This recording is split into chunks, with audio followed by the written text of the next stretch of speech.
O título desta palestra é A Mulher que Cavalga a Besta, porque é exatamente isso que o livro de Apocalipse fala. Na última palestra que fizemos sobre Apocalipse capítulo 13, nós observamos as diversas questões que dizem respeito ao poder papal e sobre o poder que se levanta da terra, e nós identificamos isso como sendo os Estados Unidos, que forçariam o mundo a aceitar uma legislação favorável à primeira besta. Bem, há um processo que precisa continuar sobre todos os reinos da terra. Agora, Apocalipse capítulo 17 nos dá mais detalhes sobre esta questão.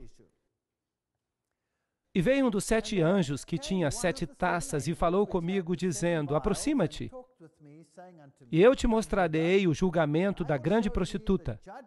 Palavras fortes, que se senta sobre muitas águas. Aí está uma mulher, ela é uma prostituta, em outras palavras, ela é infiel a Deus. Uma mulher, no sentido bíblico, é uma igreja. E há inúmeros textos no Velho e no Novo Testamento que comprovam isso. Cristo é também o noivo, ele está voltando para buscar a sua esposa, a igreja. Então há aqui esse aspecto da mulher. Então esta grande mulher apóstata, ela se senta sobre muitas águas. E nós sabemos que as águas representam multidões, nações, povos, de acordo com a definição em Apocalipse. E com esta mulher, os reis da terra cometeram fornicação. Isso significa que eles tiveram relações com elas. Relações contrárias àquelas que Deus pretendia. E os habitantes da terra se embebedaram com o vinho da sua fornicação. Isso significa que, se o vinho é o símbolo dos ensinamentos, das doutrinas, então o vinho que embebeda significa doutrina, que confundem a mente. Basicamente, o que o texto está dizendo é que uma igreja apóstata, está no controle da situação. Os reis do mundo têm relações com essa igreja apóstata e eles se embebedam. Eles não conseguem compreender, porque já absorveram essas doutrinas, que são contrárias à Bíblia, porque são doutrinas de prostituição. Então ele me levou em espírito ao deserto, e eu vi uma mulher sentada sobre uma besta escarlate. Aqui temos a cor vermelha, a cor do sacrifício, cheia de nomes de blasfêmia. Então, este é um poder blasfemo. E nós sabemos o que isso significa, pois vimos em Apocalipse capítulo 13. E a Bíblia nos dá pistas que isso significa dizer que você está no lugar de Deus, que você é Deus na terra, que você pode perdoar pecados e que você pode pegar aquilo que se aplica a Cristo e aplicar a si mesmo. Isto é uma blasfêmia. E vimos que a Igreja Católica de fato fez isso. Então, esta mulher sentada na besta escarlate, cheia de nomes de blasfêmia, que tem 7 cabeças e 10 chifres, e é claro que isso, de novo, é o símbolo de Apocalipse capítulo 13. Se você contar as cabeças de todas as bestas que nós temos no capítulo 7 de Daniel, você vai descobrir que há 7 cabeças ali também. Porque a primeira besta, obviamente, tem uma cabeça, que representava a Babilônia, o leão. A Medopérsia tem uma cabeça. A Grécia é representada como tendo 4 cabeças. E então, uma cabeça para a última besta. Então, temos como soma de Daniel capítulo 7, 7 cabeças. Todos os períodos de tempo são cobertos. E todos eles foram incorporados nesta estrutura única. Esta estrutura do catolicismo tem aspectos de todas as filosofias, de todos os reinos da história, tudo incorporado nela. Ela aperfeiçoou o paganismo, se você quiser dizer isso. A mulher se vestia de púrpura e de escarlate, 2 cores que se aplicam muito bem à Igreja Católica.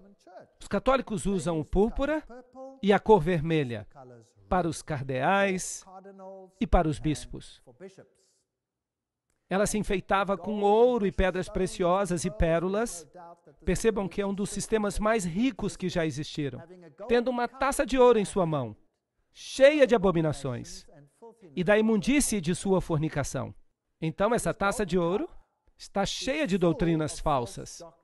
E sobre a sua fronte havia um nome escrito, Mistério. Isso quer dizer que se trata de um sistema dissimulado. Babilônia a Grande, a mãe das prostitutas. Isso implica que há outras mulheres que se apostataram, mas ela é a mãe de todas elas. E as abominações da terra. Que linguagem forte! Vamos ver se isso é de fato verdade. Vamos estudar a besta com as 7 cabeças. Em Salmo 74, 14, nós lemos: Tu estraçalhaste as cabeças do Leviatã e o destes para servir de alimento aos povos que habitam no deserto. Aqui temos uma besta descrita como o Leviatã. É uma besta que tem aparência de dragão. E se percebe que ela tem mais de uma cabeça. Na mitologia, o Leviatã tem 7 cabeças. Isaías 27, versículo 1. Naquele dia o Senhor, com sua terrível e grande e forte espada, punirá o Leviatã, aquela serpente traiçoeira, e ele matará o dragão que está no mar. Não é interessante? Não é interessante matar o dragão que está no mar? Vocês se lembram daquela simbologia interessante quando nós falávamos sobre a Mariolatria? Maria é chamada a estrela do mar. Há uma relação interessante aqui.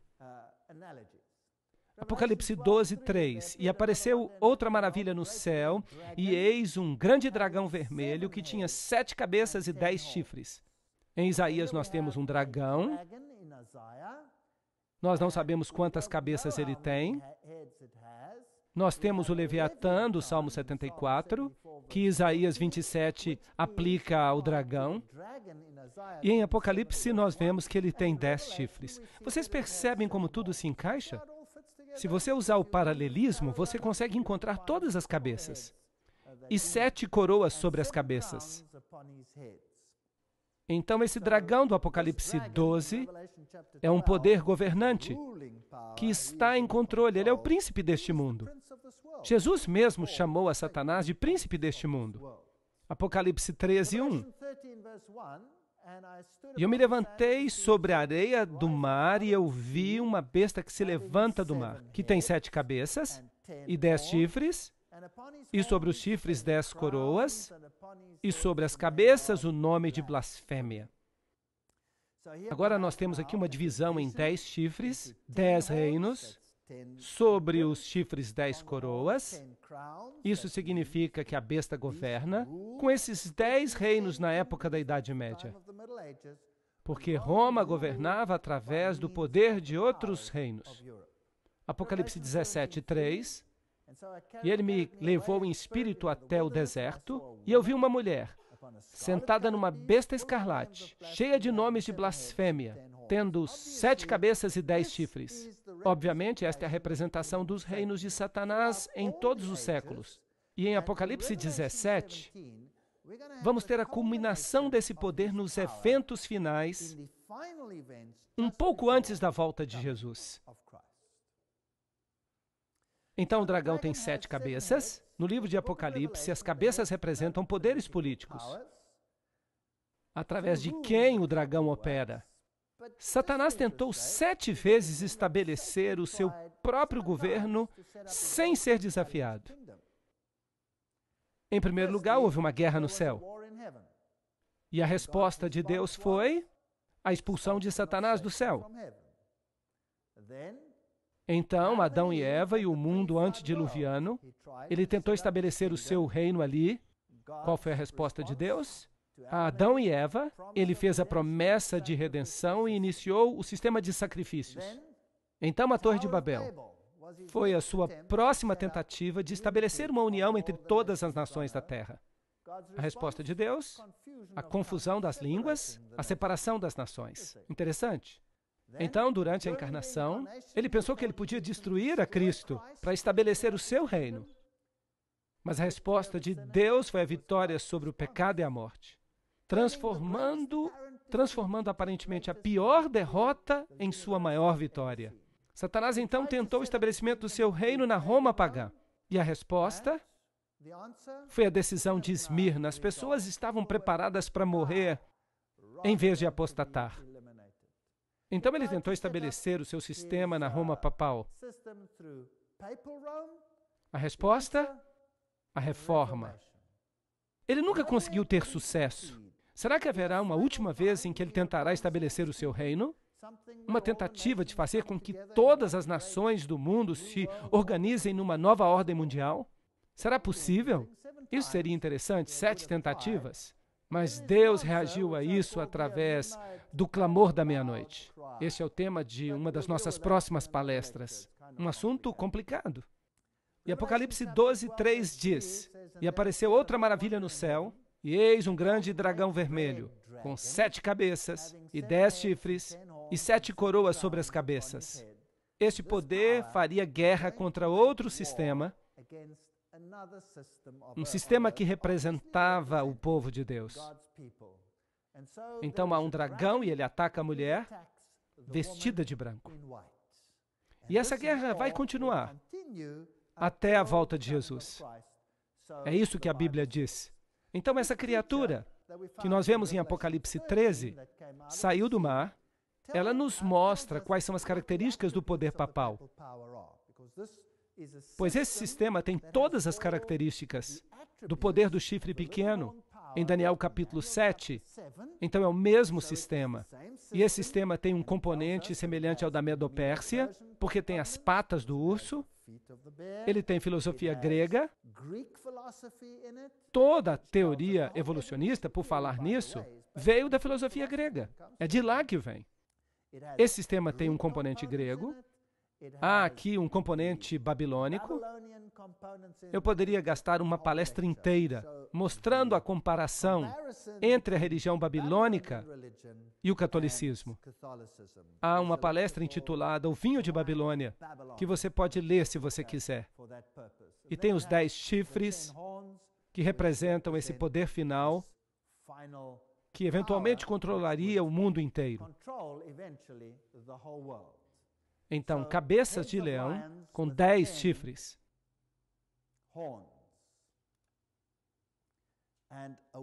E a mulher, é claro, é a própria igreja, o poder eclesiástico que controla todo o poder político, vestida de púrpura e de escarlate e segurando esta taça em sua mão. E vi uma mulher sentada sobre uma besta escarlate, cheia de nomes de blasfêmia. Apocalipse 17:3. E aqui a púrpura e a escarlate, o ouro, as pedras preciosas. A Igreja Católica é a igreja mais rica do mundo. Os tesouros que se encontram no Museu do Vaticano ofuscam nossos olhos. São inacreditáveis. E nessa taça de ouro há todas essas abominações dos seus ensinamentos falsos. Nós já vimos que ela é chamada de mistério. Um mistério, uma coisa misteriosa, é algo que opera por trás dos bastidores. Algo secreto. E misteriosamente, ela é a mãe de todas as outras prostitutas.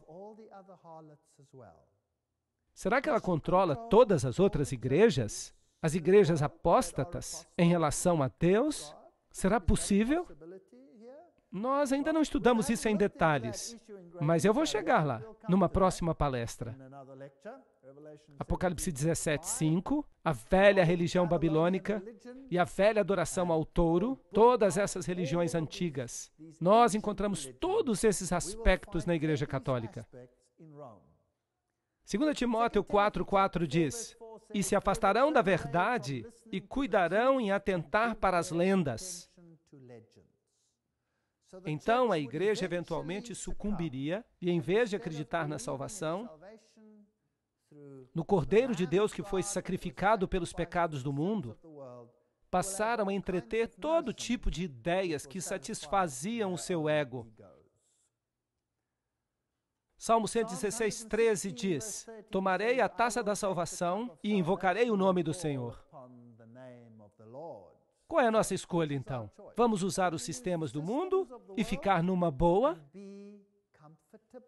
Ou vamos invocar o nome do Senhor e vamos ser ostracizados? Essa é a escolha que temos que fazer.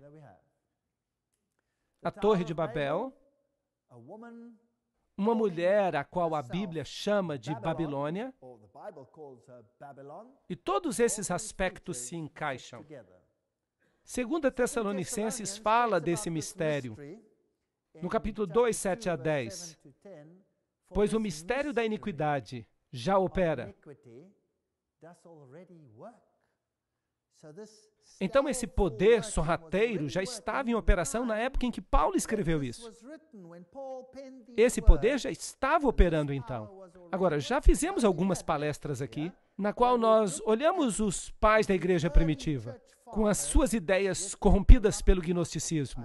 E nós encontramos essas ideias em todos os escritos maçônicos, acerca do bispo de Alexandria, Constantinopla e em todas essas ideias pagãs. Então já operava nos dias de Paulo. O gnosticismo estava surgindo. E nós vimos uma fonte que nos dizia que Simão Mago foi o pai do gnosticismo dentro da própria igreja cristã. Então esse mistério estava em operação nos dias do apóstolo. Somente há um que agora o detém, até que seja afastado. E então será revelado o iníquo, a quem o Senhor consumirá com o espírito de sua boca. O que isso significa? E o destruirá com o brilho da sua vinda.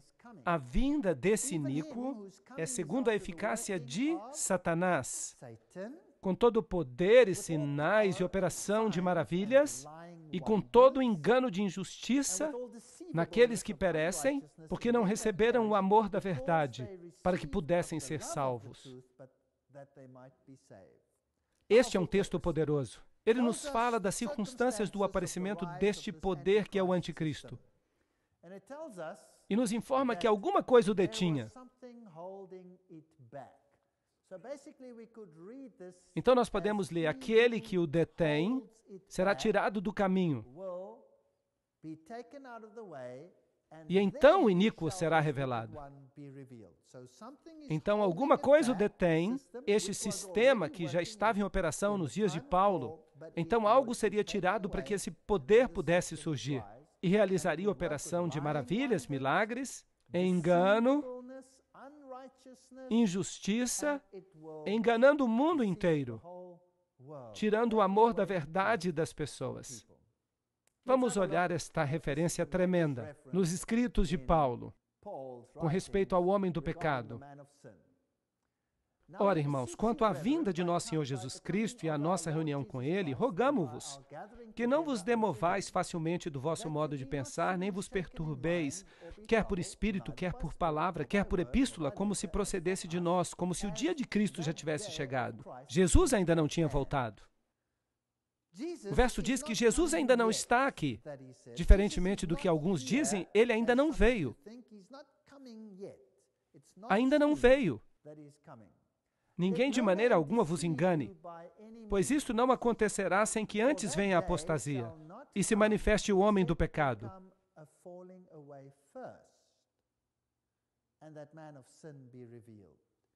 Então a volta de Jesus não acontecerá antes da apostasia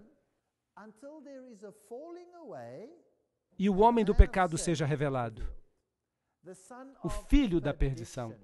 Expressão interessante, o filho da perdição, aparece apenas 2 vezes na Bíblia. Sabiam disso? Usado apenas 2 vezes. Apenas 2 pessoas foram chamadas de filho da perdição. Este homem do pecado, este sistema, e o outro foi Judas. Agora, se eu lhes perguntasse como foi que Judas traiu a Jesus? Com um beijo. Ele não se apresentava como se fosse um dos discípulos, sim ou não? Não é então possível que esse sistema também se apresente como um dos representantes de Cristo? e então trai a todos nós com um beijo. Não é possível? Ele se opõe e se levanta contra tudo que se chama Deus ou é objeto de culto, de sorte que se assentará como Deus no templo de Deus, querendo parecer Deus. E nós vimos que o papado fez isso. E este é o espírito do anticristo, do qual nós ouvimos que viria. E ele já está no mundo, 1 João 4:3. Então esse poder já operava na época de João, na época dos apóstolos. Isso não é um poder que vai vir no futuro, como muitos dizem. É isso que o futurismo ensina. As pessoas fora da igreja. E Paulo continua. Não vos lembrais de que estas coisas vos dizia quando ainda estava convosco? E agora vós sabeis o que o detém, para que o seu próprio tempo seja manifestado. Paulo está dizendo aqui, eu lhes disse que alguma coisa estaria detendo o anticristo, impedindo que ele se desenvolvesse. E vocês sabem o que é. Pois já o mistério da injustiça opera. Somente há um que agora o detém até que seja afastado. A versão BBE afirma que há um que detém o mal até ser tirado do caminho. Alguma coisa o detinha, impedindo que esse poder se levantasse. E quando este algo é tirado do caminho, então virá o anticristo.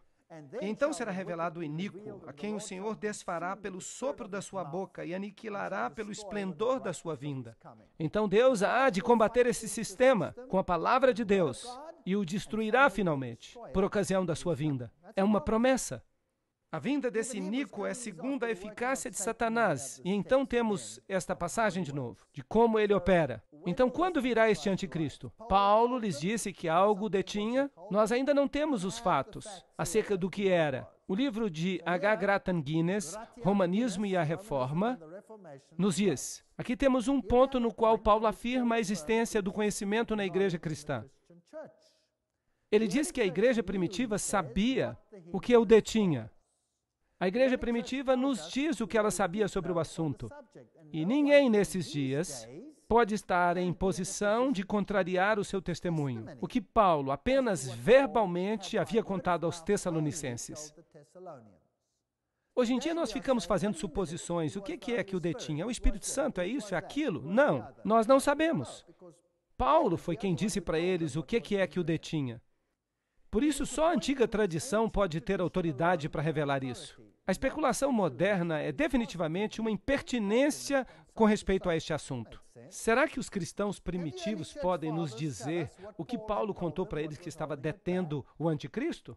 Tertuliano, no seu livro sobre a ressurreição, nos capítulos 24 e 25, escrito no ano 200 depois de Cristo, diz o seguinte: aquele que o detém deve detê-lo até ser tirado do caminho. Que obstáculo havia senão o Estado romano? A apostasia do qual, ao ser dividido em 10 reinos, há de introduzir o anticristo. Interessante. Essa é a compreensão da igreja cristã primitiva, que quando Roma finalmente entrasse em colapso, então viria o anticristo. Era nisso que criam. Vamos continuar. Diz João Crisóstomo, na sua homilia número 2 sobre 2 Tessalonicenses, ele foi bispo de Constantinopla no ano 390. Só um o impede agora, até que seja tirado do caminho. Isto é, quando o Império Romano for tirado do caminho, então ele, o anticristo, há de vir. Aqui está outro que diz isso. Interessante. Paulo diz que o poder já operava naquela época, e que mais cedo ou mais tarde ele se levantaria. Havia algo que o impedia, mas quando ele se fosse, eu lhes disse o que era. Então ele se levantaria. Aqui está Edward Elliot, no comentário sobre Apocalipse, que diz: nós temos o testemunho unânime, nós temos testemunho confirmador dos primeiros pais, desde Irineu, o discípulo de São João, até Crisóstomo e Jerônimo, com respeito ao fato de que era compreendido que se tratava do império que governava e residia em Roma. Era isso que tinha que ser tirado do caminho. Grayton Guinness diz, enquanto os Césares tinham poder imperial, era impossível para o anticristo previsto se levantar. Mas na queda dos Césares, ele se levantaria. Isso faz sentido, as profecias bíblicas fazem sentido. A profecia dos 1260 dias faz sentido se você olhá-la desta perspectiva. E enquanto os Césares mantinham o poder imperial, era impossível para o anticristo predito se levantar. Mas na queda dos Césares, ele se levantaria. Romanismo e reforma. Há inúmeras fontes que dizem isso. Paulo não identificou o poder que o detinha, embora soubesse que era Roma, com medo de represálias. Lembrem-se que a igreja cristã estava sob a perseguição de Roma. Então Paulo lhes escreveu uma epístola e disse, o que eu lhes disse pessoalmente, vocês sabem o que é. Isso primeiro precisa acontecer. Então não saiam por aí ensinando todo tipo de doutrina. Nós estamos esperando a queda, a apostasia, o homem do pecado. O obstáculo precisa ser removido. O homem do pecado se levantará e então governará esta terra. E somente então, eventualmente, Cristo virá. E ele destruirá esse poder quando ele voltar. Essa é a versão bíblica. 1 Timóteo 3,16 diz, e sem grande controvérsia é o mistério da piedade. Deus se manifestou na carne. Notaram isso? Deus se manifestou na carne. Não vamos mudar isso. Justificado no Espírito, visto pelos anjos, pregado aos gentios, crido no mundo, recebido na glória. Este é o único mistério do cristianismo, não há outro mistério. Nós nunca compreenderemos como Deus do universo podia ter se tornado homem por nós, morrido por nós. E então Ele nos salva e nos torna filhos e filhas do Altíssimo. É um mistério. Nós nunca compreenderemos isso. Tudo mais foi revelado em sua plenitude. Mas isto permanecerá nosso estudo por toda a eternidade. Este é o mistério da piedade. O mistério da iniquidade quer desfazer este fato central, saliente e eterno da salvação. E nós já vimos nas palestras anteriores como os esforços foram feitos para reduzir a obra de Jesus Cristo. E quão minuciosas as sociedades secretas, a antiga religião de Babilônia, através do cabalismo, do gnosticismo, como elas removeram a Jesus Cristo como divindade que salva e o substituiu com seu próprio poder. Nós vimos as sociedades secretas do islamismo, nós vimos o que o Corão ensina, que Jesus não era o Filho de Deus, que ele nunca morreu, que seu sangue não foi derramado por nós, ele foi removido e espiritualizado. Dizem que ele nunca veio em carne. Tudo isso, nós vimos que isto é a própria doutrina central do catolicismo hoje e a teologia da Vulgata. Os templários, o Rosa Cruz, os jesuítas, a maçonaria, todos eles têm essa doutrina central. Duas doutrinas no mundo, não 100, não 200, não 300, duas doutrinas apenas no mundo, mas usando roupagem diferente, tudo controlado por um poder. Vocês acham inacreditável? Lembram-se da história de Bel? Nós falamos sobre ela aqui, o Templo de Bel, onde nós vimos uma mulher com uma mini saia. Vocês pensavam que a mini saia era algo recente? Não, a mini saia é velha. Ali está ela. E esta moça eu não sei se ela era uma moça do dia ou da noite, mas esta moça com uma taça de ouro na mão representa a adoração a Baal. E Fides, que fascinante. E Fides, que fascinante, na cidade do Vaticano, Fides. Nós vimos que isso é interessante. Tem o significado de a adoração da deusa. Os iniciados, aqueles que estavam por dentro, eram os Fides. E nós não saberíamos o que isso significa se não tivéssemos uma boa citação de Albert G. Mackay, grau 33 da maçonaria. Ele diz: a mão direita, ao longo do século, sempre foi considerada um emblema de fidelidade. E nossos antigos irmãos adoravam a Deus sob o nome de Fides. Fides, ou fidelidade, que às vezes era representada por duas mãos destras juntas, que é o que também a maçonaria faz. E às vezes por duas figuras humanas, segurando uma outra pela mão direita. Numa foi o primeiro a erigir um altar a Fides, sob o nome de a deusa dos juramentos, e honestamente foi adorada.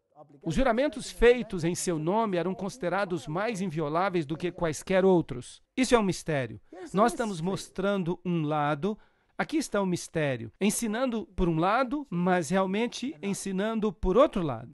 Morais e Dogma, página 292. Você se lembra onde nós tínhamos os símbolos secretos? Aqui nós temos o símbolo do Rho e do Ki, que aparece em muitos púlpitos e altares hoje em dia.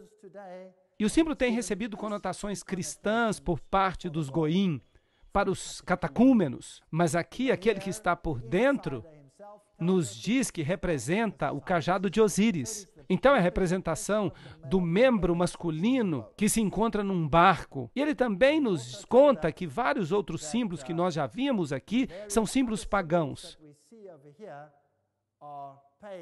A letra tal e esta cruz aqui e as suásticas, de um jeito ou de outro, e as estrelas de Davi. E então esta declaração interessante: as vestes do sacerdote de Horus eram cobertas com essas cruzes, e então você tem a cruz maltesa. E eu lhes mostrei que o papado tem esta cruz em sua roupa, e os bispos a usam também. Estes são sacerdotes de Horus. Aí está o mistério. Você tem que olhar por trás dos bastidores para descobrir. E o capuz que eles usam sobre a cabeça, que hoje parece que representa de fato a cabeça de peixe do deus Dagon, que significa Dagon, Deus peixe. Então a cabeça do peixe, mais tarde, a capa foi removida, a capa do peixe foi substituída por um casaco vermelho, ou um casaco púrpura, ou de outra cor, mas o capuz com a cabeça aberta do peixe em cima permaneceu. Ali está um relevo de Babilônia. No Museu de Pérgamo, você vê o peixe com a boca aberta, o capuz sobre a cabeça dos sacerdotes de Babilônia, e ali eles têm baldes de água, e também têm pequenos ramos de isopo que eles colocam e o usam para aspergir água. E é isso mesmo que o Papa faz. Os bispos saem andando com água benta. O Papa tem um ramo de isopo e ele faz aspersão nas pessoas. Esse é um ritual babilônico.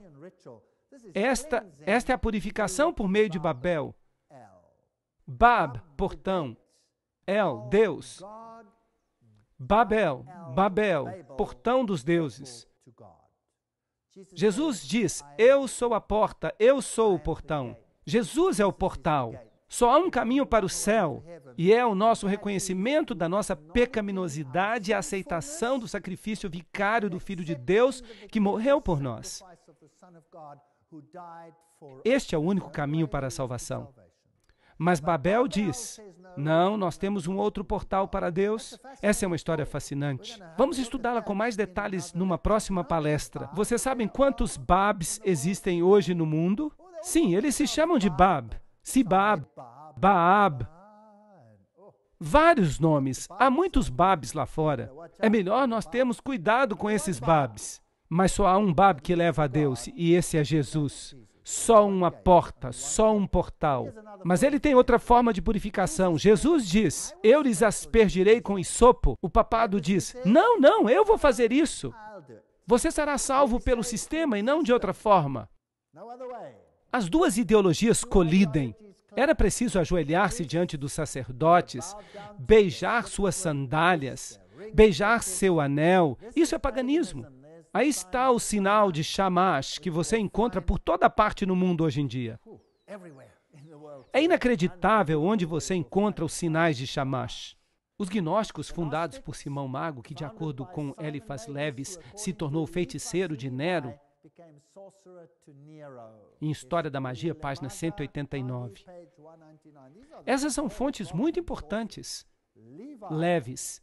As pessoas gostam de ter esse nome na sua etiqueta.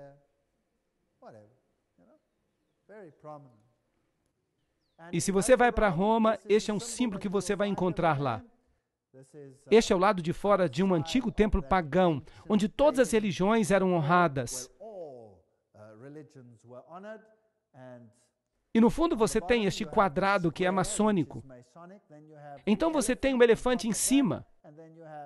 E você tem este símbolo no topo, com uma cruz no topo, e todos dizem, isso é muito bonito. A menos é claro que o quadrado seja o símbolo, ou o cubo, das antigas deidades.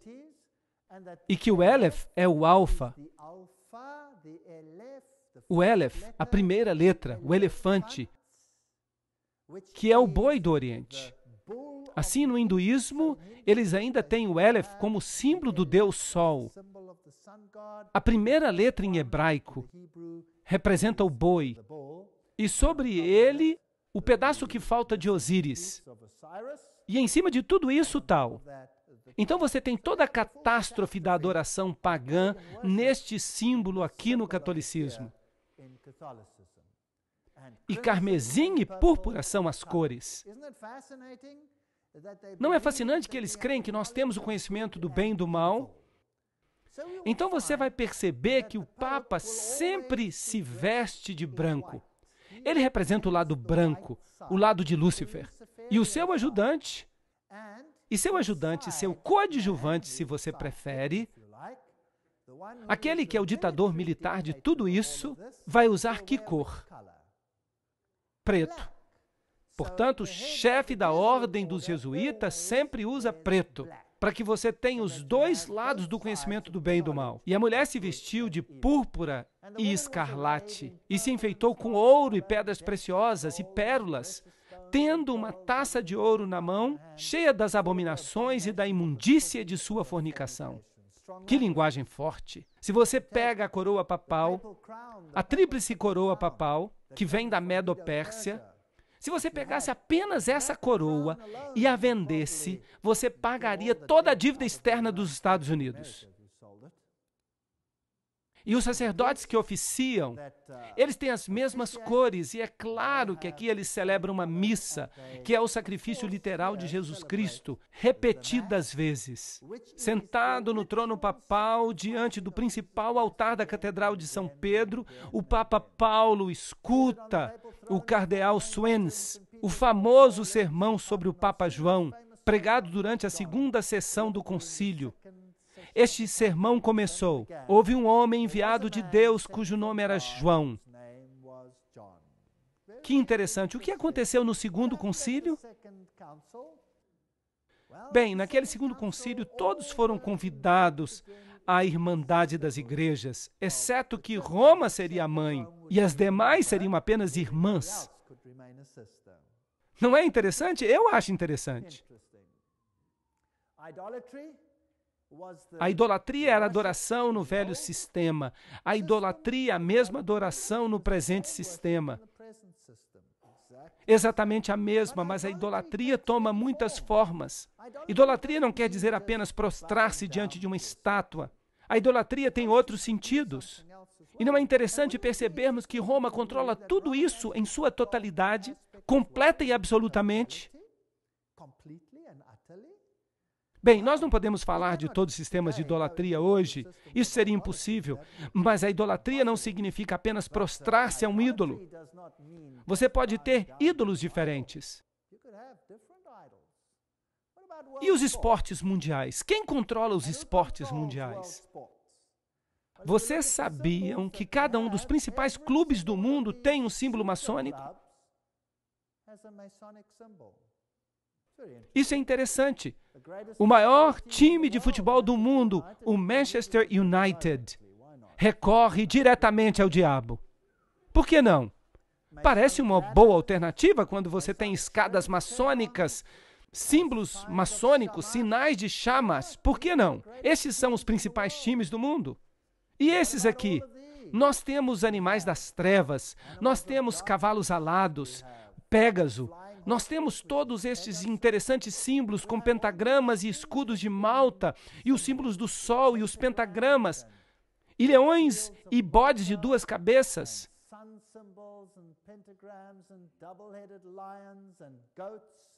Todos são símbolos. E a flor de lis. Você diz o nome e você encontra. O M da maçonaria, as âncoras maçônicas.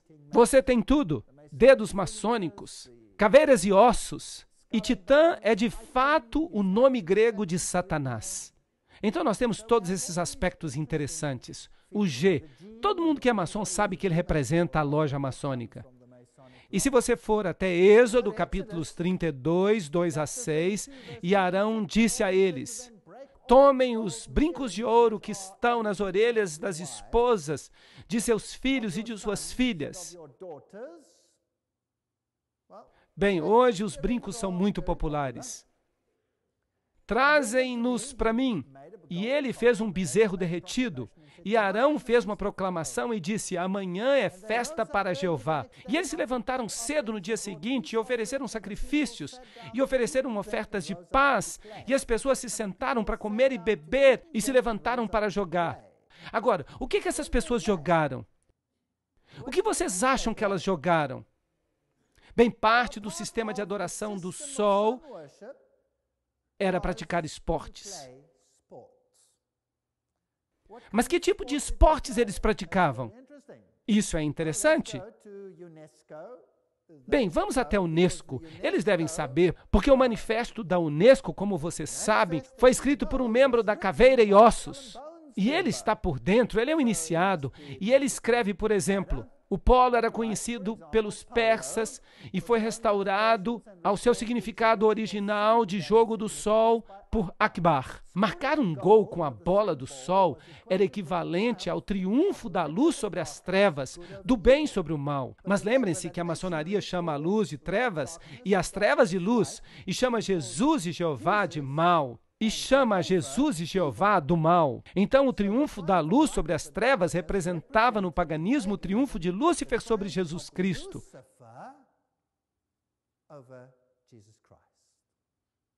Assim, o triunfo da luz sobre as trevas, do bem sobre o mal. A bola é um símbolo do sol em todos os esportes, como futebol, hóquei, basquete e cricket. O beisebol se relaciona com o sol na forma de um relógio de sol. E o padrão do campo, bem como em suas regras e na forma de contar os pontos. Como todos os esportes, o beisebol também incorpora os ciclos sazonais do sol. Da mesma forma que nos concursos cerimoniais antigos, que faziam parte dos ritos de fertilidade. Então, se você não consegue trazê-los para a igreja, traga-os para os locais esportivos. Não é interessante? E na igreja você vê os braços assim, e nos locais esportivos você também vê os braços assim. Os hinos são cantados na igreja, e os hinos de uma natureza diferente são cantados lá. É fascinante. Quem se importa desde que haja culto? A história suméria de Gilgamesh, inscrita em tabletes cuneiformes, narra como equipamento de esporte, um bastão e um anel ou uma bola, que Gilgamesh tinha esculpido de uma árvore que ele havia arrancado, caíram no submundo quando ele começou a oprimir o povo com repetidas competições atléticas. E como, eventualmente, foi o próprio Deus Sol que abriu um buraco no chão para recuperá-los. Então, se você tem um bastão e se você tem uma bola, se você pega o bastão e coloca a bola no buraco, esse é o símbolo. Ele tem um significado mais profundo do que nós imaginamos. É um significado e tanto, mas esqueçam disso por enquanto. É isso que os golfistas fazem, por exemplo. Vocês sabem, é fascinante. E é com frequência que as pessoas nos dizem que os esportes são bons e fazem bem para os cristãos. Eu não tenho nada contra o esporte. O esporte é uma boa recreação. O esporte é um bom exercício. Há coisas boas que podem acontecer nos esportes.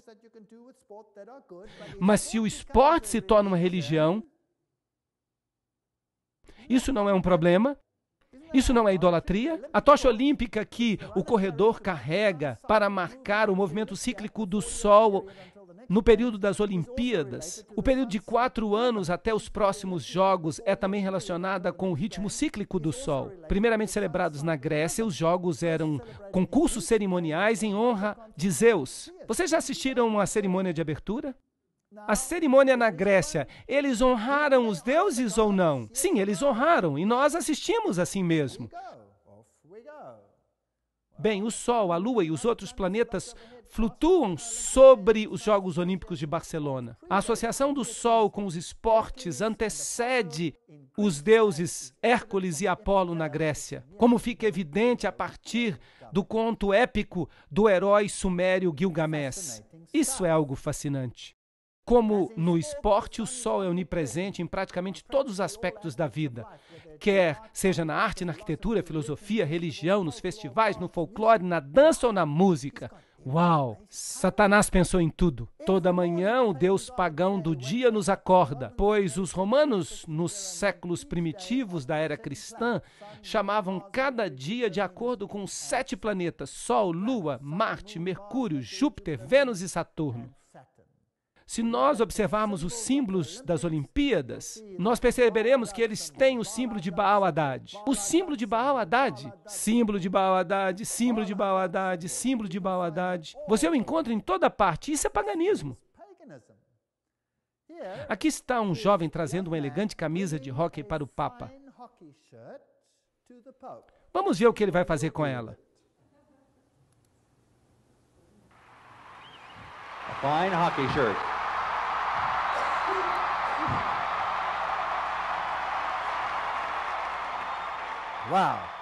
Uau! Agora é uma camisa abençoada. Assim, a maçonaria controla todas essas questões para Roma hoje. O mundo esportivo, o mundo religioso, isso tudo é fascinante.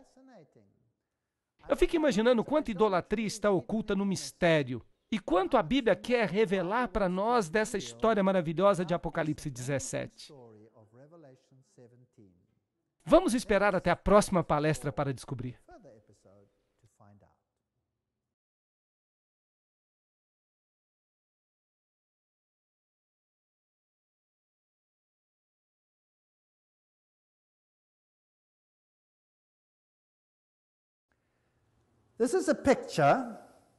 Esta é a foto de São João no Laterano. Agora, São João no Laterano é a principal igreja de Roma. Não é São Pedro. São Pedro é onde o Papa está ativo e faz a maioria das suas coisas. Mas aqui é onde o Papa é coroado. É aqui onde ele fala ex cátedra. Mas percebam que o nome é São João. Lembram-se que ele disse sobre o segredo de São João dos Templários e como eles eram os joanitas ou joãozinitas, se você prefere. O vinho da sua fornicação, a mãe das igrejas, Mater Ecclesiae. Apocalipse 17:5 diz que ela é a mãe das prostitutas. Apocalipse 18:7 diz: eu me sento como rainha, eu não sou uma viúva e eu não lamentarei. E Isaías 47:8 diz: eu sou, está falando de Deus, e não há outro além de mim, e eu nunca serei uma viúva ou sofrerei a perda dos filhos. Então, se as igrejas se separassem dela, talvez ela os recupere uma vez mais. Eu não perderei, diz ela. Dominus Iesus. Outras igrejas não são nossas irmãs. O Vaticano insiste. Dia 5 de setembro de 2000, no jornal, uau, a Igreja de Roma preenche todas as profecias. Precisa ficar claro que a Igreja Santa, Apostólica e Única, a Igreja Católica Universal, não tem irmãs, mas é a mãe de todas as igrejas. Foi o que o cardeal Ratzinger disse. O cardeal Ratzinger é o chefe da Fundação sobre a Doutrina e Fé, que antigamente era conhecida como Inquisição. A definição de incredulidade, heresia, apostasia, não há nenhuma ofensa maior do que a heresia, e, portanto, ela deve ser eliminada com fogo e com a espada. Aqui o Catecismo Católico diz: a incredulidade é a negligência da verdade revelada, é a recusa espontânea de concordar com ela. A heresia é a negação obstinada após o batismo de alguma verdade que deve ser crida com fé divina e católica. Assim, se o Papa diz alguma coisa e você diz, eu não creio, você é um herege. Você deve ser eliminado com fogo e espada. Bem, os protestantes dizem, eu não quero aceitar isso, eu não vou crer nisso. E então, o protestantismo não é uma religião. Nunca foi uma religião. Tudo que se pode dizer sobre ele é que ele é uma forma de estupro e furto, usando máscara de religião. Havia um problema ali. O Concílio de Trento, convocado pelo Papa Paulo III, entre 1543 e 1563, se reuniu em 3 sessões. Os protestantes estavam presentes durante a segunda sessão. Eu vou falar mais sobre isso em uma outra palestra. Mas é fascinante ver que o concílio reafirmou as doutrinas disputadas pelos reformistas. Cada uma dessas doutrinas. E houve uma razão específica por que eles fizeram isso. Porque a reforma perdeu no Concílio de Trento. É uma história fascinante, mas é longa demais para contar agora. As doutrinas reafirmadas foram transubstanciação. Isto é, que o corpo de Cristo literalmente é formado durante a missa.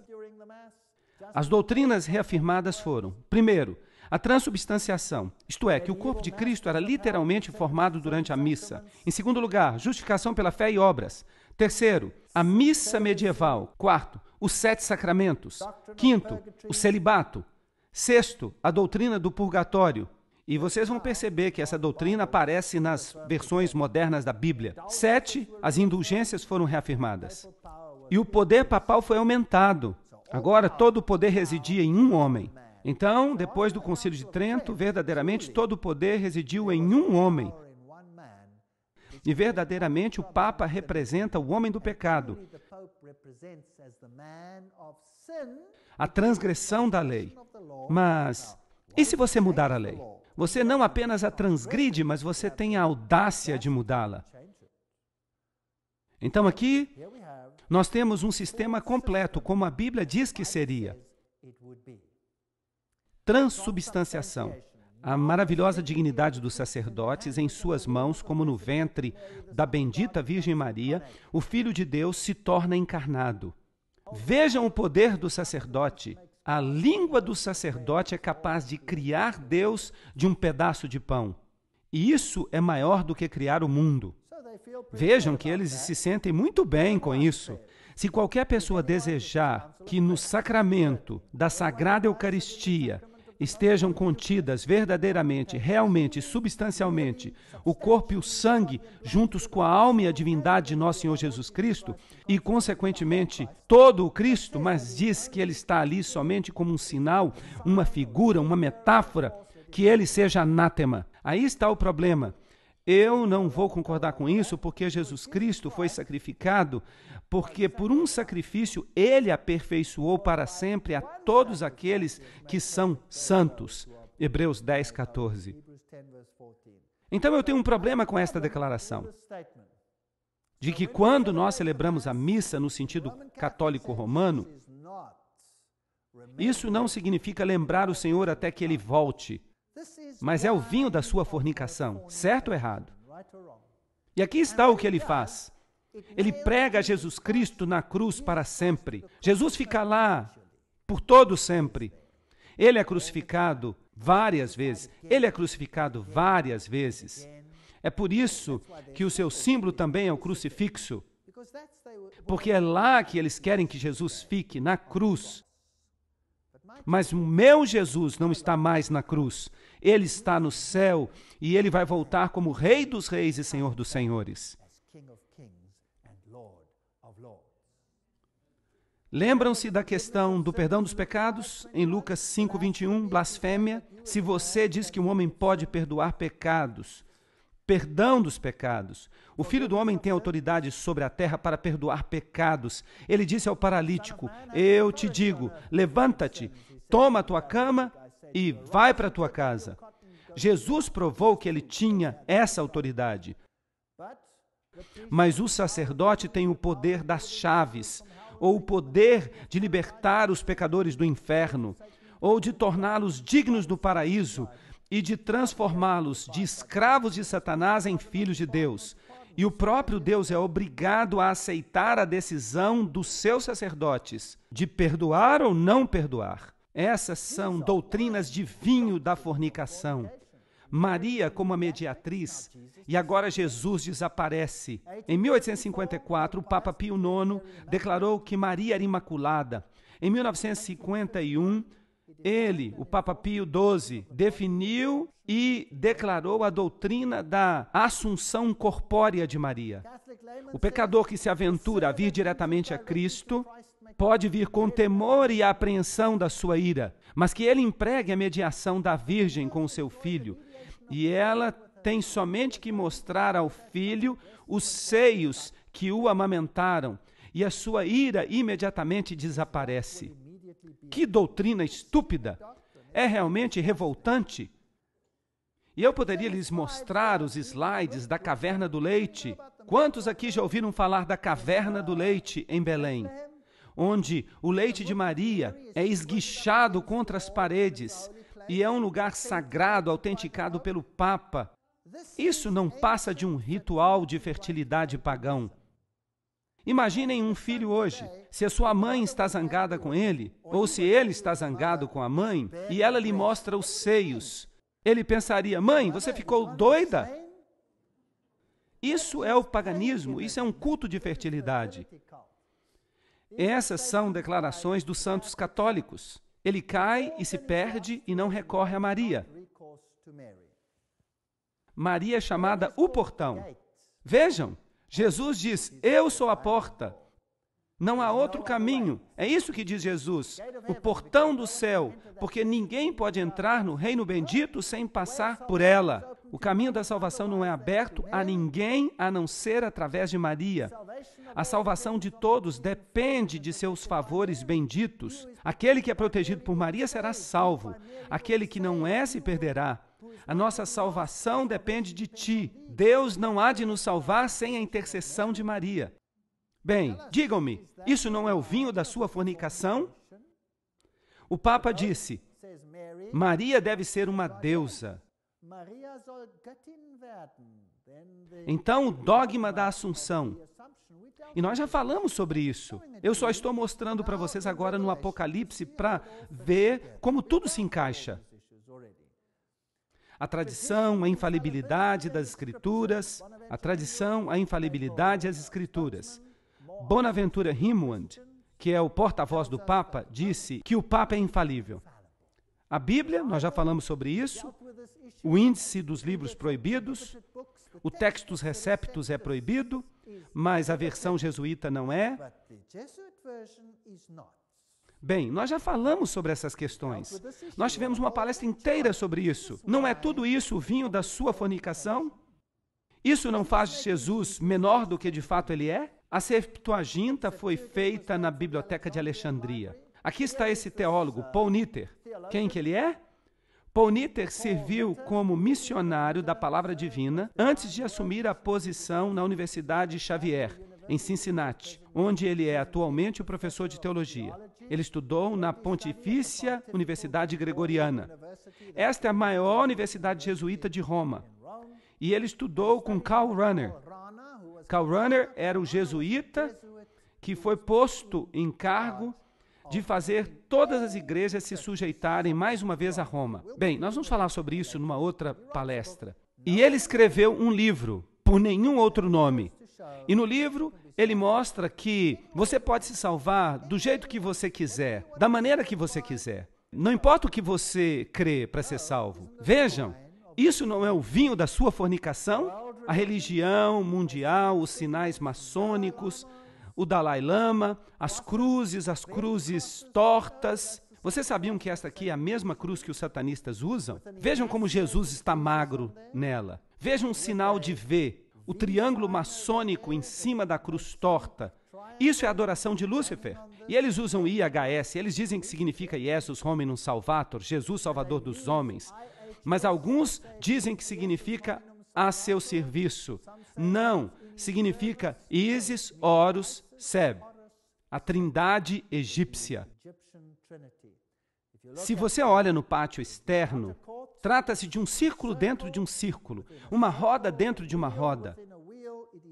E os 8 aros representam o sistema solar, ou as divindades solares, com Osíris parcialmente do lado direito no meio. Isso é fascinante. Aqui está Mitra matando o touro, a vitória sobre o mal. Lembram-se que isso é esotericamente definido como Jesus.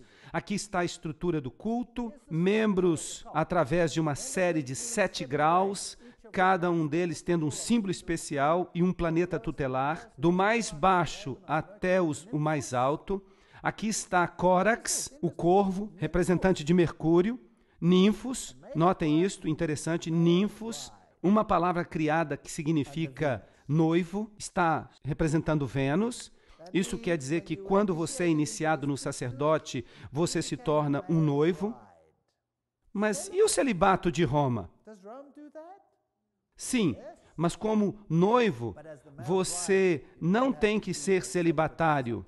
Mas não vamos entrar muito em detalhes. Miles, o representante do soldado de Marte, Leão, o leão representante de Júpiter, Perses, a representação persa da Lua, Luna, Heliodromo, o mensageiro do Sol, representante de Sol, e finalmente Pater, que significa pai, representante de Saturno.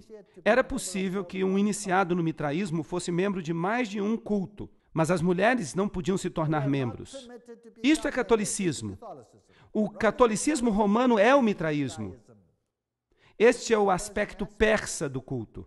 Aqui está o braço oculto, estes são os bispos que perambulam, eles controlam o ocultismo no mundo, os segredos mais profundos do oculto, todas as coisas para todos os homens.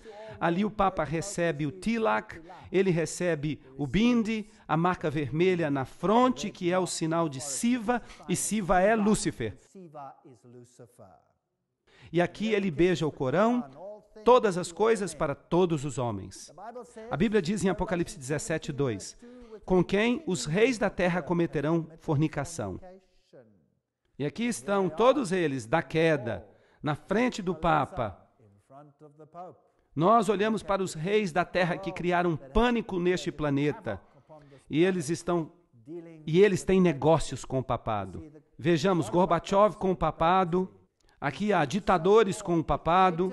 Tudo faz parte do mesmo pacote.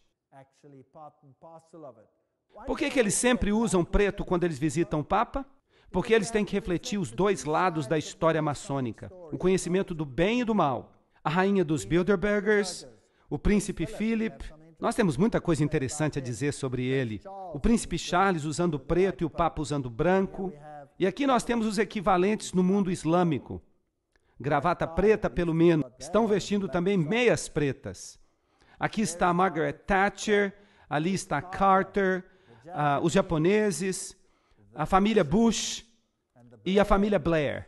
Será que os reis deste mundo trabalham com este sistema, sim ou não?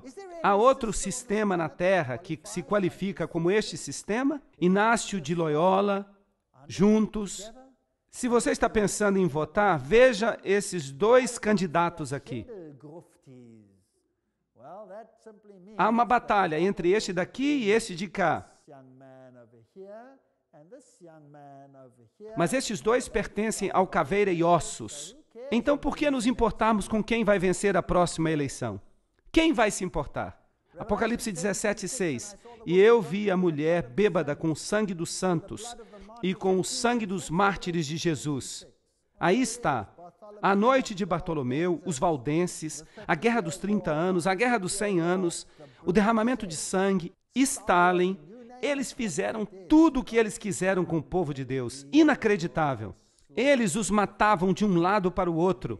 A Inquisição, São Tomás de Aquino disse, os hereges condenados deveriam ser mortos, como quaisquer outros criminosos. A Igreja Católica respeita a consciência e a liberdade. Não obstante, quando confrontada pela heresia, ela faz uso da força, a punição corporal, a tortura. Ela acendeu na Itália as fogueiras da Inquisição. Este é o único sistema que se qualifica. Nós já falamos do juramento jesuíta. Eu não vou ler aquele juramento de novo. As terríveis torturas dos hereges, aqueles que querem acreditar e praticar o que eles creem e que tomam a decisão por si mesmos, decidindo por si mesmos em quem acreditar. O Apocalipse 17 nos dá mais informação. Apocalipse 17, 7. E o anjo me disse: por que tu te maravilhas? Eu te contarei o mistério da mulher e da besta que a carrega, que tem 7 cabeças e 10 chifres. Então vamos discutir isso um pouco mais. A besta que tu viste era e não é, e subirá. O Cordeiro de Deus era uma vez, e então ele não era mais, e então ele voltará de novo. Não é verdade? É a contrafação de Cristo. Esse sistema se coloca no lugar de Jesus Cristo. Então, esse poder político, esta besta que tu viste, que era e não é, e subirá do abismo sem fim, e irá para a perdição, e aqueles que moram sobre a terra se maravilharão, cujos nomes não foram escritos no livro da vida, desde a fundação do mundo, quando eles contemplam a besta, que é e não é, e contudo é. Essa é uma declaração interessante. Há muita especulação sobre ela. Vamos tentar compreender alguma coisa sobre ela. Eu não quero ser dogmático, mas vamos tentar compreender. O contexto de não é. Em 1798, a besta recebeu uma ferida mortal. Não está certo? De modo que a besta era, uma vez, ela governava a Idade Média, e então, de repente, ela não é mais. Ela morreu. Ela parecia ter recebido uma ferida mortal e então ela voltará mais uma vez, não é verdade? Agora vamos dar uma olhada no contexto de não é. Em 1798, ela recebeu uma ferida mortal. Mas o que ela fez em segredo, clandestinamente, enquanto ela estava supostamente morta? Bem, em 1854, o dogma da Imaculada Conceição. Em 1870, o da infalibilidade. Em 1929, o Papa se coroou soberano do mundo. Em 1951, a Assunção de Maria. Atualmente, Maria é advogada, mediatriz e corredentora. Ela totalmente substitui a Jesus Cristo. Que sistema se desenvolveu naquela época? Apocalipse 17, 9 diz: e aqui está a inteligência daqueles que têm sabedoria. As 7 cabeças são 7 montanhas. Do grego, horos, montanha, sobre as quais a mulher se senta. Agora, além do fato de que Roma é construída sobre 7 colinas, e esse é um ponto interessante, há ainda outras questões aqui. O número 7 é também parte daqueles reinos, lembram-se? E há 7 reis, de modo que agora nós temos um rei e um reino que se aproximam. 5 são caídos, e um é, e o outro ainda não é. Mas quando ele vier, ele deve continuar por um curto período. E a besta que era e não é, deve ser o 8º, e pertence ao 7, e vai para a perdição.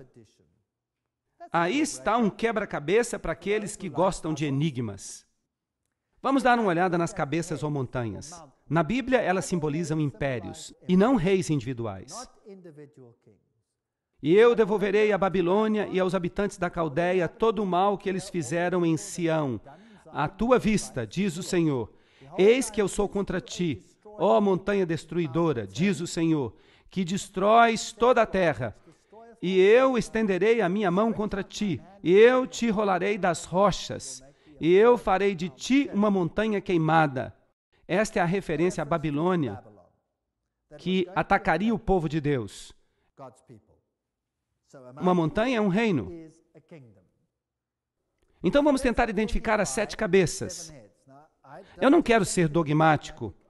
Eu não creio que isso é uma questão de salvação, se você entende bem isso ou não. As questões de salvação se referem a seu relacionamento com Jesus Cristo e a nada mais.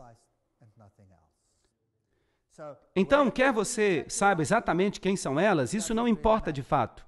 Mas Deus nos dá essa informação. Vamos observar, é interessante. Interpretação 1. Se nós observarmos a partir da perspectiva de João, as 7 cabeças representam o principal poder perseguidor do povo de Deus através dos séculos. Esta é uma interpretação. 5 caíram. Eles dizem Egito, Assíria, Babilônia, Medo-Pérsia e Grécia. 5 são caídas. Uma ainda é. Bem, olhando da perspectiva de João, isso seria Roma. E o outro ainda não veio. Este é o papado. Esta é uma interpretação que é bastante popular. E muitas pessoas aderem a ela, e eu não tenho problema se alguém quer aderir a ela, porque nós terminamos com este poder final, que obviamente é aquele que causa todos os problemas. O único problema que eu tenho com esta interpretação é que poderes você deixa fora aqui. Porque o Egito, a Síria, a Babilônia, a Medopérsia, a Grécia, são aqueles que são mencionados. E você está começando com a época de João. Então, esta é uma dedução que você faz para desvendar esta profecia. Mas quais são aqueles que ficam de fora? Por exemplo, se você vai para Ezequiel 16, 26 e você olha todos os inimigos de Deus, você tem os egípcios, você tem os filisteus, você tem os assírios, os caldeus. Então, na interpretação, os filisteus, por exemplo, são deixados de fora. E se eu não quisesse deixá-los de fora? Então, os meus números estariam errados, certo? Então, pessoalmente, eu não tenho problemas com a estrutura principal. Mas os detalhes não me satisfazem. A identificação das 7 cabeças, na interpretação 2, usando Daniel agora como pano de fundo, que parece ser lógico, porque o livro de Apocalipse usa o simbolismo no livro de Daniel para transferi-lo para esta situação que é descrita em Apocalipse.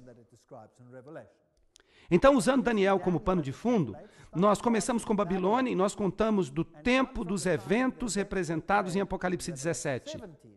Então, de novo, você tem que tomar uma decisão. Onde você começa com os eventos lá no Apocalipse 17? 5 são caídos: Babilônia, Medopérsia, Grécia, Roma e o papado. Um é o papado ferido. Agora você está começando com o tempo de Apocalipse 17, que diz que um é, então este é o tempo. Então, nós temos Babilônia, Medopérsia, Grécia, Roma, papado. Um é, isto é, o papado ferido. Agora, o que está para vir é a confederação final sob a liderança do papado, porque a sua ferida mortal sarará e todo mundo seguirá. Então, eu acho que essa é uma boa interpretação. Eu não tenho nenhum problema com ela. Eu só tenho uma pequena pergunta. E os poderes mencionados no livro de Apocalipse? Como é que você os encaixa aí? Então, você tem que deixar de fora algumas das outras bestas. A besta de 2 chifres e tudo que se refere a ela. Então, o que nós devemos fazer para incorporá-las? E o anjo me disse: portanto, por que te maravilhas? Eu te contarei os mistérios da mulher e da besta que a carrega, que tem 7 cabeças e 10 chifres. A besta que tu viste era e não é, e subirá. De onde ela subirá? Do abismo sem fim. Ah, agora, que outra besta subiu do abismo sem fim? Aquela que está em Apocalipse capítulo 11, lembram-se disso? Aquela que começa fazendo guerra contra a palavra de Deus, toda a filosofia da Revolução Francesa, tudo aquilo. Vai à perdição, e aqueles que habitam sobre a terra se maravilharão, cujos nomes não estão escritos no livro da vida, desde a fundação do mundo. Quando eles contemplam que a besta que era, e não é, e ainda é, 7 reis, 5 são caídos. E então você tem esta pequena informação aqui. E o outro ainda não veio. E então ele vem. E deve continuar por um período curto de tempo. E a besta que era e não é, ela é a 8ª e é dos 7 e irá para a perdição. Ah, um pouco mais de detalhes. Então a 8ª vai para a perdição. Mas, de fato, a 8ª é parte da 7ª. Vamos tentar encaixar tudo isso junto. Interpretação número 3, usando Daniel como pano de fundo. Vamos começar com Babilônia e vamos contar desde o tempo dos eventos representados em Apocalipse 17. Então, é muito parecida com a anterior. Assim, 5 são caídos: Babilônia, Medopérsia, Grécia, Roma e o papado.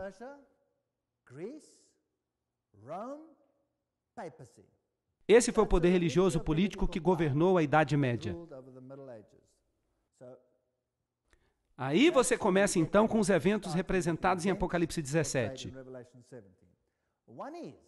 Um é aparentemente o papado ferido. Ele não é mas ainda é, que parecia que recebeu uma ferida mortal. Vocês se lembram disso? E nós vimos que de fato ele cresceu e que aquelas organizações jesuítas construíram todo um império mundial naquela época, o comunismo, todas essas coisas se desenvolveram, e este é o contexto do não é. Então, aparentemente, o papado ferido não é, mas é. Os poderes políticos religiosos, administrados pelas sociedades secretas do Papa, que se levantaram do abismo sem fim em Apocalipse 11. Foi isso que aconteceu durante a fase do ainda não. Ainda não veio a imagem da besta. Essa confederação político-religiosa que era comandada pela besta que tinha forma de cordeiro. O oitavo pertence ao 7. Isso seria a nova ordem mundial, uma confederação mundial final sob as ordens do Papa. Agora, essa interpretação não é muito diferente da anterior. E quer você goste dessa interpretação ou da anterior, não importa para mim. Pessoalmente eu gosto dessa daqui, mas eu não estou preso a ela. Eu acho que realmente não se importa, desde que no final você chegue ao papado, porque ele se levanta então e ele vai para a perdição. E esta última interpretação para mim inclui todas as imagens que nós temos no livro de Apocalipse. E é isso que eu acho que ela significa. E os 10 chifres que tu viste são 10 reis, que ainda não receberam o reino. Então nós temos aqui o contexto do e nós estamos falando do contexto que não é. E há 10 que ainda não receberam o reino. Isso é futuro. Então o que é que esse número 10 representa? Mas recebem o poder como reis por 1 hora com a besta. Deve haver, então, alguma confederação? Talvez 10 signifique, então, um número completo. Todos os reinos do mundo dando seu poder à besta. Ou talvez signifique outra coisa. Estes estão todos concordes e darão o seu poder e força para a besta. E estes farão guerra com o Cordeiro. Este é o poder perseguidor do fim. E o Cordeiro os vencerá, pois ele é o Senhor dos senhores, o Rei dos reis, e aqueles que estão com eles se chamam escolhidos e fiéis. Aqui nós temos a batalha final que ocorrerá. No dia 17 de setembro de 1973, o Clube de Roma publicou um relatório especial altamente confidencial chamado de Modelo Regionalizado e Adaptativo do Sistema Mundial Global. Coisa fascinante, que foi enviado então às elites para ser implementado. Este documento revela que o clube dividiu o mundo em 10 regiões políticas e econômicas, que são chamadas de reinos. Uma designação que dá até calafrios, bate muito bem com o livro de Apocalipse, capítulos 13, 1 a 2. Em 1974, os autores do relatório publicaram suas descobertas em um livro, A Humanidade no Vértice da Mudança. Contudo, neste livro, que foi escrito para o grande público, eles deixaram de colocar a palavra reino. E isso vem de uma fonte muito boa. O livro Rota para a Ocupação Global, páginas 193 e 195, de 1992. Então, o mundo está sendo dividido em 10 regiões. Vocês sabiam que ainda há certas monarquias, certas famílias reais no mundo? Esse é um assunto interessante do qual nós vamos falar nas próximas palestras. E ele me disse, as águas que tu viste, onde se senta a prostituta, são povos e multidões e nações e línguas.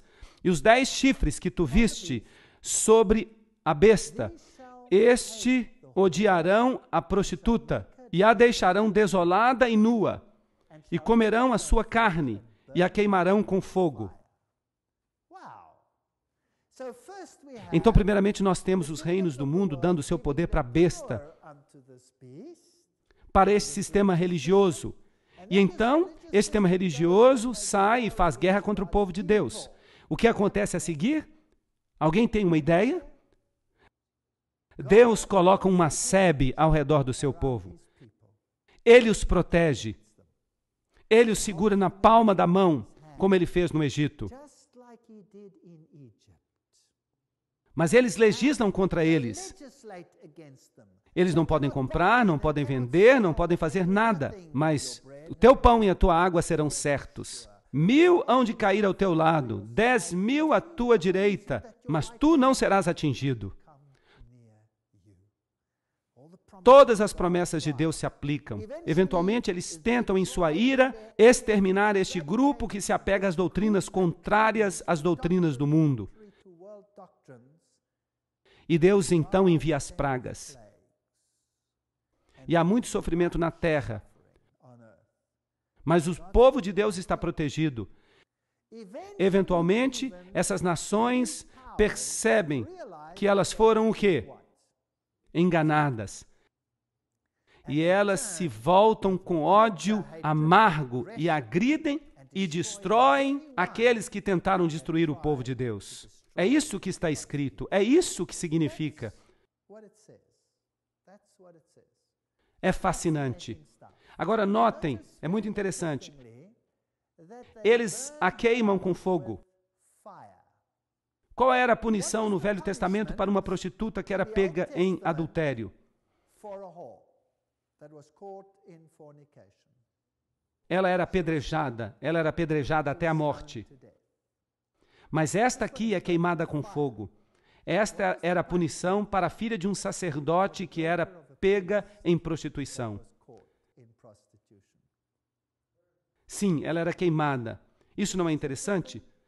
Vejam as analogias. Puxa vida, a Bíblia é um livro fascinante. Alguns podem dizer que foram os homens que escreveram este livro. E eu lhes digo que se isso é verdade, eu vou comer o meu computador. Pois Deus colocou em seu coração a vontade permissiva de Deus, porque esses reis estão perdidos para cumprir a sua vontade, para concordar e para dar o seu reino à besta, até que a palavra de Deus seja cumprida. E a mulher que tu viste é aquela grande cidade que reina sobre os reis da terra. Esta grande Babilônia é controlada pela prostituta de Babilônia.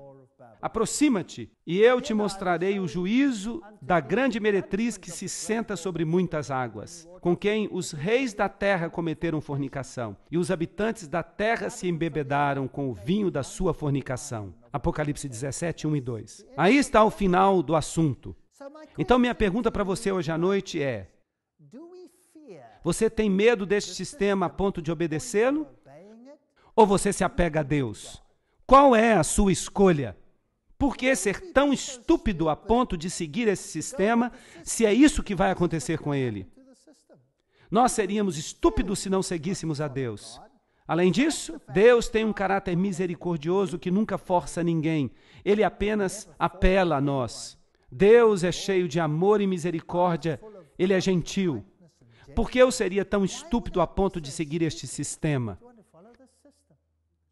Jeremias 50, 24 diz: eu estabeleci um laço para ti, e tu também foste pega, ó Babilônia, e tu não estavas ciente, tu foste encontrada, tu foste pega, porque tu tens combatido contra o Senhor. Essa era a tipologia. O Senhor abriu a sua armadura, o Senhor tomou as suas armas de indignação, pois esta é a obra do Senhor Deus dos exércitos na terra dos caldeus. Vinde contra ela, desde o termo mais distante. Abri seus armazéns, derrubai-a como monturo, destruí-a completamente, que nada seja deixado. Matai os seus touros, que eles desçam até a casa da matança. Ai deles, pois o seu dia é chegado, a hora da sua visitação. Deus há de acabar com aquele sistema. A voz daqueles que fogem e escapam da terra de Babilônia para declarar em Sião a vingança do Senhor nosso Deus, a vingança do seu templo. Invocai os arqueiros contra a Babilônia. Todos aqueles que usam o arco, acampai ao redor dela, que ninguém escape. Ninguém vai escapar. Esta é a tipologia. O final será o antítipo. Recompensai-a de acordo com a sua obra. Os milhões que morreram como consequência de suas ações. Fazei a ela o que ela fez a outros, pois ela foi orgulhosa contra o Senhor, contra o Santo de Israel. Portanto, os seus jovens cairão nas ruas, e os seus guerreiros serão eliminados naquele dia, diz o Senhor. Eis que eu estou contra ti, Tu que és a mais orgulhosa, diz o Senhor Deus dos exércitos, porque o teu dia é chegado, a hora em que eu te visitarei. Jeremias 50, 28. Este sistema vai acabar. E os mais orgulhosos tropeçarão e cairão, e ninguém há para levantá-los. E eu acenderei um fogo em suas cidades, e eu devorarei tudo ao seu redor. Isso é impressionante. O seu Redentor é forte. De Judá, os filhos de Judá foram oprimidos. Os filhos de Deus serão oprimidos no final dos tempos. E todos aqueles que os aprisionaram e os prenderam, e se recusaram a deixá-los ir, mas o seu Redentor é forte. Ele é mais forte do que eles. O Senhor dos Exércitos é o seu nome. Ele há de vindicar a sua causa, para que ele possa dar descanso à terra e extirpar os habitantes de Babilônia. A espada virá sobre os caldeus, diz o Senhor, e sobre os habitantes de Babilônia, e sobre os seus príncipes, e sobre os seus sábios, e a sua sabedoria não há de ajudá-los. Isaías 26 diz: Vem, meu povo, entra em tuas câmaras e fecha as tuas portas por trás de ti. Esconde-te como se fosse por um pequeno momento, até que a indignação passe. O Senhor vai punir Babilônia, mas vai cuidar do povo de Deus. Pois eis que o Senhor vem do seu lugar para punir os habitantes da terra por sua iniquidade. A terra há de revelar o seu sangue, e não há mais de cobrir os seus mortos. Haverá uma ressurreição, de acordo com Isaías 26, 20 e 11. Naquele dia, o Senhor, com uma grande e ferina espada, punirá Leviatã, aquela serpente torta, e ele matará o dragão que está no mar. Isaías 27, 1. Essa é a história bíblica, a história mais impressionante que já foi revelada na história do mundo. E Apocalipse 19, 1 diz: E depois dessas coisas eu ouvi uma grande voz de muita gente no céu, dizendo: Aleluia! Salvação e glória, e honra e poder ao Senhor nosso Deus. Pois verdadeiros e justos são os seus juízos. Pois ele julgou a grande prostituta que corrompeu a terra com a sua fornicação. E ele vingou o sangue dos seus servos pela mão dela. Isso não é fascinante? Apocalipse 19, 19 diz: Vamos ver o que acontece com ela. Eu vi a besta e os reis da terra e seus inimigos juntos para travar guerra contra ele, que se senta sobre o cavalo, e contra o seu exército. E a besta, o catolicismo, ela foi tomada, e com ela o falso profeta. Triste. Quem é esse? Bem, vamos ter que esperar outro episódio, que realizava milagres diante dela. Bem, eu posso lhe dizer quem era esse. Quem é que realizava milagres diante dela? Era o mundo protestante, era os Estados Unidos. O fogo desceu e os milagres foram realizados, e o sistema religioso, a imagem da besta, reforçou as doutrinas papais. Nós já falamos sobre isso, e nós vamos continuar a falar. E ele enganou aqueles que receberam a marca da besta, e aqueles que adoravam a sua imagem. E ambos são lançados vivos no lago de fogo e enxofre. Mas há uma coisa que está faltando aqui, é o dragão. Deus lida com ele mais tarde. E o remanescente foi morto com a espada daquele que se sentava sobre o cavalo, a espada que saía da sua boca, e todas as aves se fartaram com a sua carne. Não se metam com Deus, ou vocês vão acabar aqui. Apocalipse 19, 6 diz: E eu ouvi como se fosse a voz de uma grande multidão, como voz de muitas águas, e como voz de grandes trovões, dizendo: Aleluia, pois o Senhor Deus onipotente reina. É aí que termina tudo. E nós nada temos a temer, nada. Na próxima palestra, nós vamos olhar a nova ordem mundial e vamos estudar alguns acontecimentos que estão ocorrendo no mundo hoje. É coisa assustadora, mas ainda assim, quando vocês virem estas coisas acontecendo, ergam os seus olhos, pois vocês sabem que a redenção se aproxima. Confiem no Senhor Jesus e não tenham medo de nada. Obrigado.